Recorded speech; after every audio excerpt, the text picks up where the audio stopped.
Kita mulai dengan gambar ini, dan presentasi saya ini Sunda Sindhu Civilization.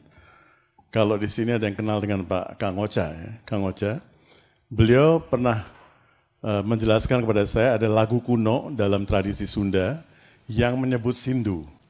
Dan beliau juga mengatakan, saya juga terheran-heran sejak kecil, saya mendengar Sunda Sindhu, maksudnya apa ini Sindhu? Nah, kita akan melihat bagaimana kaitan Sunda dan Sindhu. Nah, gambar ini kurang lebih 25.000 tahun yang lalu, sudah seperti ini kondisi kita. Di dalam tradisi-tradisi yang ada di apa yang sekarang disebut India.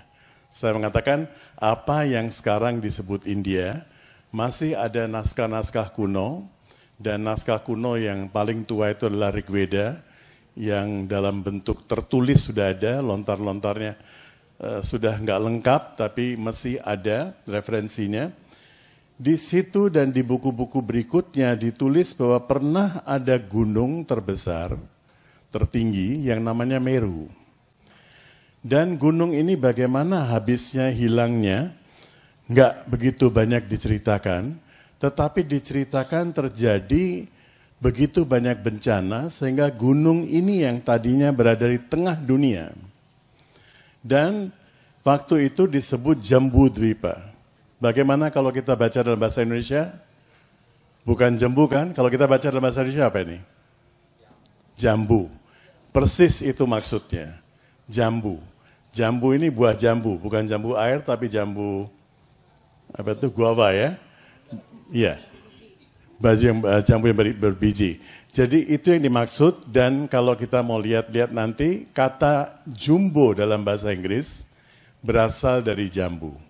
Jadi ada suatu dwipa yang disebut mega dwipa. Dwipa itu berarti pulau ya. Ada satu pulau yang besar sekali, kalau kita menerjemahkan kembali dalam bahasa sekarang, istilahnya kontinen yang besar. Dan di kontinen yang besar itu, di tengah-tengahnya ada Jambu Dwipa ini, di tengah-tengahnya ada suatu gunung yang namanya Meru. Nah, gunung ini disebut juga dalam Bhagavad Gita. Ini kita sekarang dari prasejarah masuk ke sejarah. Karena perang Bharatayuddha sudah terbukti. Saya ulangi, sudah terbukti pernah terjadi. Nah, ini Meru ini disebut dalam Bhagavad Gita, dalam ajaran Krishna kepada Arjuna yang mengajak dia untuk menunaikan kewajibannya, dia mengatakan di antara gunung-gunung yang tertinggi aku adalah Meru. Berarti waktu itu Meru masih ada ceritanya.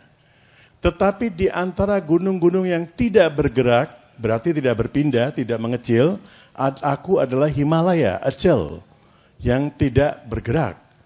Jadi Himalaya ini sudah ada, tapi tidak setinggi Meru. Dan di Himalaya sekarang, teman-teman yang sering main dengan kristal segala, kalian semua pasti tahu ada yang disebut Himalayan salt. Ada garam Himalaya. Nah, garam Himalaya ini bagaimana bisa ada garam kalau nggak ada samudra, nggak ada ocean, nggak ada laut. Jadi di situ yang sekarang kita sebut Himalaya itu dulu laut. Ya. Sekarang kemudian lautnya itu karena climate change segala berubah seluruh peta dunia kita.